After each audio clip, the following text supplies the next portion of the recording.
Hi guys, welcome to our gross anatomy lecture. Today we're going to talk about superficial and deep venous drainage of the upper limb. Right. So let's start with the superficial. So superficial veins, we mainly have the cephalic vein and the basilic vein. These they run in the subcutaneous tissue.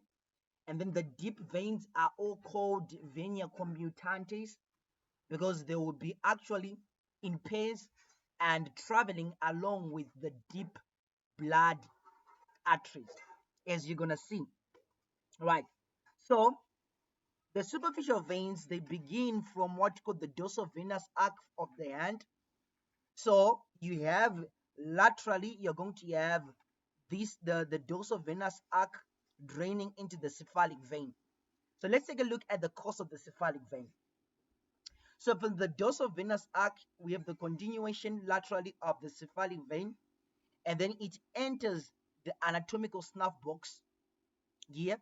So remember, the cephalic vein is a content of the anatomical snuff box, and then it goes anterolaterally, right, in the forearm. Then it ascends upward, right, in the cubital fossa. It's gonna send a branch um, to the basilic vein, which is called the median cubital vein, right? And then it ascends upward right in the subcutaneous tissue in the superficial fascia, does not enter the deep fascia, it will be in the superficial fascia, and then it enters the deltopectoral groove, which is a groove between your deltoid and your pectoralis major. And then within that groove, it's actually going to pierce the clavipectoral fascia together with the efferent vessels of the infraclavicular lymph nodes or the deltopectoral lymph nodes. And also, let me actually name the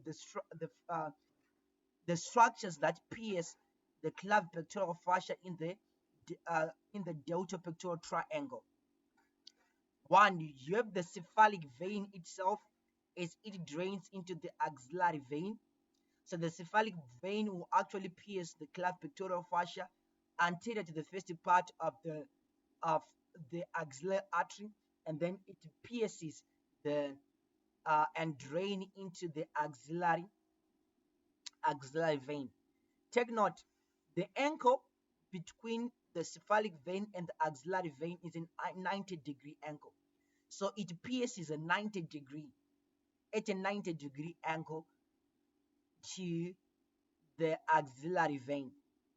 You also have the efferent vessels of the infraclavicular lymph nodes, which will be draining into apical axillary lymph nodes, piercing the clavipectoral fascia. You also have the lateral pectoral nerve that will be leaving the lateral cord, piercing the clavipectoral fascia, innervating the pectoralis major muscle. And then you also have a branch of a second group of your axillary artery, which is called the thoracoabdominal, your thoracoacromial artery, which will actually pierce the clavipectoral fascia and descend an acromial branch, which also move in the deltopectoral groove. So those are the structures that pierces the clavipectoral fascia in the deltopectoral triangle. Good. So that's the cephalic. That's the cephalic vein. Let's take a look at the basilic vein. So this is your dorsal venous arc. Your basilic vein will continue from the dorsal venous arc medially, like this, and then it goes anteromedially and ascends upward. At the level of the cubital fossa, it's going to receive the median cubital vein from the celiac vein, and then it's going to ascend upward at the mid inferior portion of the arm. It's actually going to pierce the brachial fascia, which is the deep fascia of the arm, and then it enters the deep portion. So it moves from a superficial vein to a deep vein. Then it runs medial to the brachial artery and the median cubital and the medial cutaneous nerve of the forearm, right? And then at the level of the teres major, lower border of the teres major, it is actually going to join with the venia communicantes, which are deep veins which will accompany the brachial artery and actually form the axillary vein. It is the axillary vein that will enter the axillary sheath, move along the medial portion of your axillary artery, and then ascends upward, and then at the lateral portion of the first rib, it is going to continue as the subclavian vein. Right. Let's take a look at some clinical correlates of the superficial veins.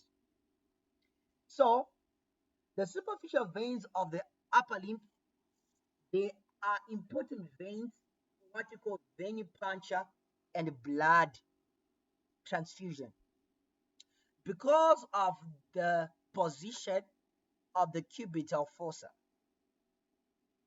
If you look in the video of the cubital fossa, we said that venipuncture is mainly suitable in the cubital fossa because there is a separation between the brachial artery and the superficial veins by the bicipital aponeurosis.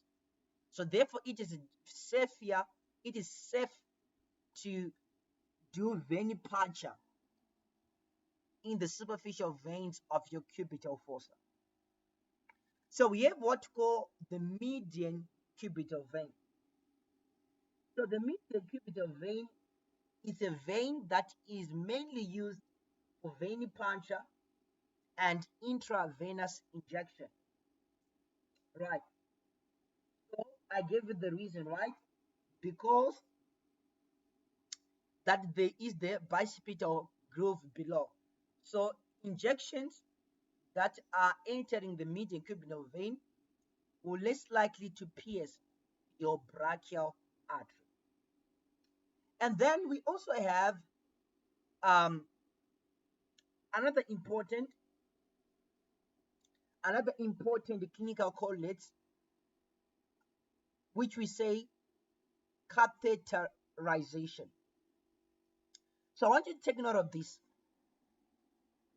As the cephalic vein ascends, it will be decreasing in size because it's going to give a branch called the median cubital vein that will go to the basilic vein. So therefore, it is going to decrease in size.